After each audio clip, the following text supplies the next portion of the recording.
I think जो short pitch जो out हुए थे वो एंड में हुए थे। हमारा जो लोअर ऑर्डर था, आई थिंक उस पर ऑब्वियसली आपको काम करना होता है, बट जो हमारा लोअर ऑर्डर था वो ज्यादा शॉर्ट पिच से आउट हुआ था। शान, ये बताएं कि एक टाइम तो ऐसा लगा था कि कहाँ पे हमारी जो कमी है कि इसको हमें इस पे प्लानिंग भी करनी चाहिए, उनके ऊपर वर्क भी करना चाहिए और दूर भी करनी चाहिए। देखें, जो मेलबर्न टेस्ट की आपने बात की उसमें चेस वो फाइनल एलिमेंट था गेम का, बट हम दूसरे दिन भी हम मैच को क्लोज आउट कर सकते थे जब मैं और अब्दुल्ला खेल रहे थे।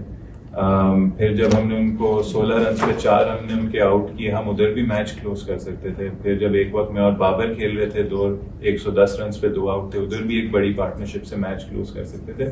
तो काफी लेसन्स हैं, काफी सबक हैं मेलबर्न से जो जिस पे हमें काम करना होगा। हम उस पर गौर जरूर कर रहे हैं, करते रहेंगे। लेकिन अच्छी चीज ये थी कि हमने चारों दिन एक ऐसी क्रिकेट खेली जो हम एक्सपेक्ट करते हैं कि एक अच्छी टीम आके क्रिकेट खेले, या अगर ऑस्ट्रेलिया के खिलाफ आपको रिजल्ट हासिल करना हो तो आपको उस टाइप की क्रिकेट खेलनी होती है। तो सबक भी हैं साथ, बट हम काफी पॉजिटिव हैं कि जिस डायरेक्शन में हम एज ए क्रिकेट टीम जा रहे हैं हम उसको कंटिन्यू करें, और फिर साथ में जब अपनी गलतियों से सीखेंगे तो रिजल्ट्स भी आएंगे। शान, आपने नोट किया होगा मेलबर्न में सेकंड इनिंग में ओल्ड स्कूल थ्योरी ऑस्ट्रेलिया ने ट्राई की कि शॉर्ट पिच की है और हमारे 5-6 विकेटें शॉर्ट पिच पे गिरी हैं।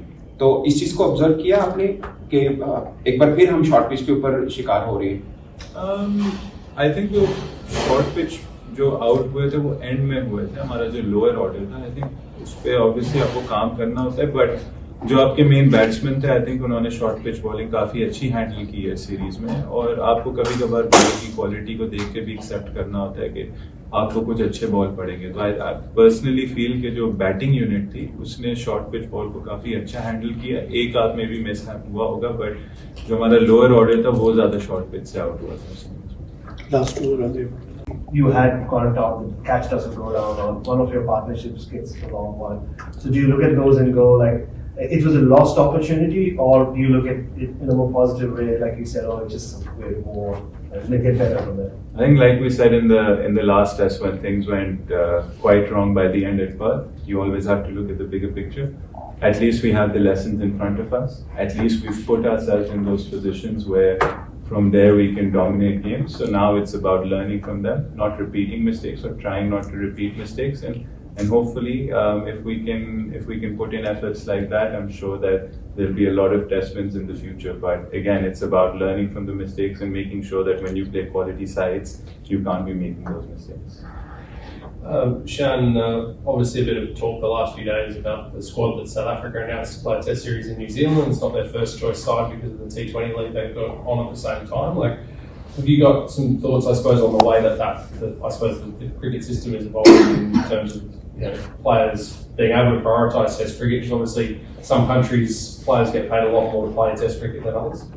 Yeah, I think, look, I'm not 100% educated on the matter of what's gone on, but you want the strongest sides to be playing test cricket. Test cricket is the pinnacle, it's the ultimate, and the World Test Championship is something that's gone on for like 4 years now. There have been 2 World Test Championships, this is the 3rd one. So as a test playing nation, we'd all want that to continue, and when you want that to continue, all the best sides have to play that World Test Championship. So it's a pity that South Africa aren't being able to send their full strength squad, but hopefully somewhere down the line schedules can be made in a certain way where we see the strongest 11s playing test cricket. And just another one quickly. In Melbourne, across both batting innings, you were able to score at a faster rate than Australia did in their innings. Like, is that something that you take out of that as a significant bit of progress? And I guess something that helped you put them under pressure in the game at various times? I think it absolutely helped us being close to them and being at the game right till the end. There's certain things that are, like, I'll sound like a broken record, but you have to do in test cricket. The first thing is take 20 wickets. We had that box ticked. And the second one is the scoring rate. If you score at a significantly less rate than your opposition, which happened at Perth, where there's a difference of 2 runs per over at least, then you'll be way behind in the game. Because we batted 100 overs in Perth and they batted 110, so that's not much of a difference, but the scoring rate did set us back quite a bit.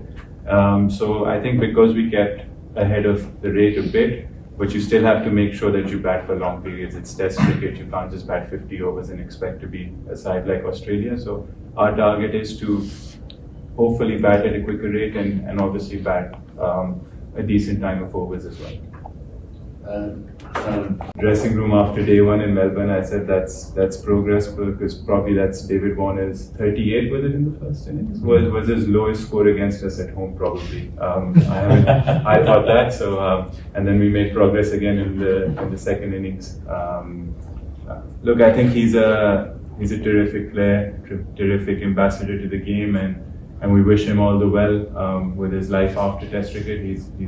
He's got a lot to give to the game as well, and keeping him quiet would be a big job. It's a big occasion for him and the Australian cricket team, but our job is to get David Warner out early. But we wish him all the best with this Test match and what's to come forward for him as well. Shan, there's been a bit of focus on Shaheen after